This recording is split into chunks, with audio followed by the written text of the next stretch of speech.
Chase Lee Hockey, Blue Futon. We're going in the box with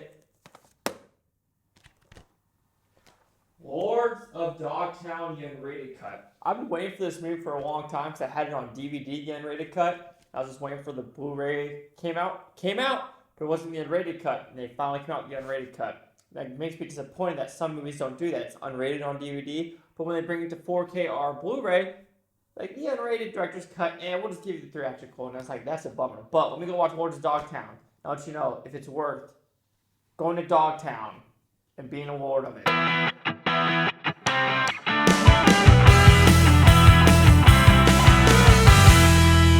So I just got done watching Lords of Dogtown. What's it about? It's pretty simple. California, I want to say Venice Beach area, surfers. And skateboarding, that's where skateboarding was starting to slowly get in the repertoire of doing extreme sports, kind of like surfing. With this, Heath, Ledger's character, owner of the shop, gets these new wheels, basically wheels made of oil. And with this, it's basically like you are on land, like you're surfing. The ocean is now the banks, is now the pools, is now everything LA land has to offer is what the ocean offers for surfing via skateboarding. And with this, you have multiple characters, these multiple Z-Boys.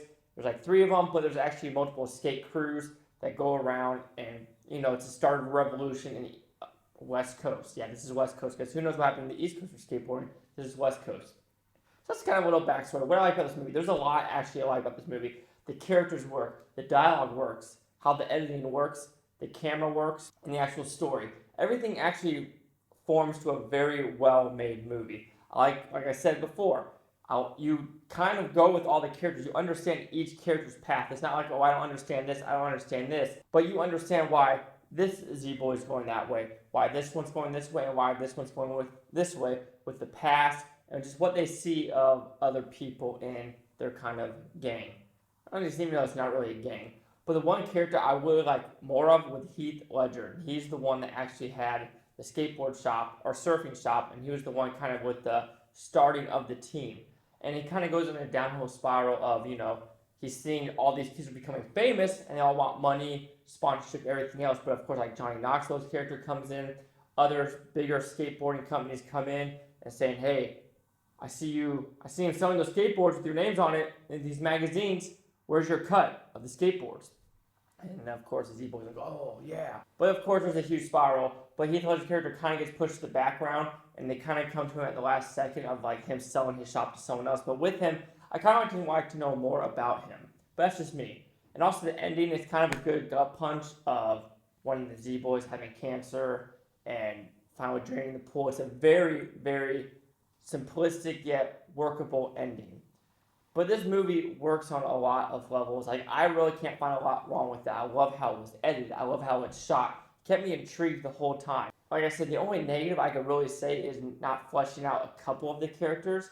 But other than that, you understand what everyone's going through and how the movie works.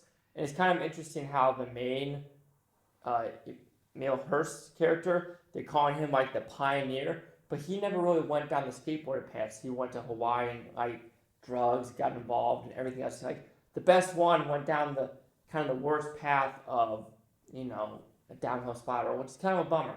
But Lords of Dogtown will receive a 4.5 out of 5 Blue Futons, which equals at 90%. So let's see what the critics and user scores gave this film. So you have the critics at 55%, 144 of them, and the user scores at 81%, and there's 68,000 of them. And here's the critic consensus. Lords of Dogtown, while sickly made and edited, lacks the depth and entertaining value of the far superior documentary on the same subject, Dogtown and Z-Boys. Well, I mean, it's kind of interesting because the guy who did the documentary, I think, wrote this movie as well. Like, he knew the documentary, telling the surface level stuff, but he realized, I want to tell kind of the personal backstories of these people of what they're doing. And I have to disagree with that critic consensus. It seems like the audience kind of more agree with me of, we were entertained. It was slick. It was edited well. And it's a fun movie to watch and just be entertained with. But anyway, do you agree with my 90? The critics 55, or the audience 681? GCI the Blue Futon. Like, comment, subscribe. Let me know what you think about Blue Futon Utopia. You Blue Futonians, thanks for watching. Have a great day. I used to be a skater boy, back in the day in Iowa. Instead of really skateboarding, we would sit on the skateboard and it would be a huge hill, kind of like the Jackass, Johnny Knoxville, and we would just skate down the hill. and go as fast as we can. I mean, I could skateboard normally, but like I just never could do the tricks. Maybe I just bought too big of a board. I was like, oh, I like the bigger ones, but I wasn't like over 5 feet tall. I didn't know what I was doing, guys.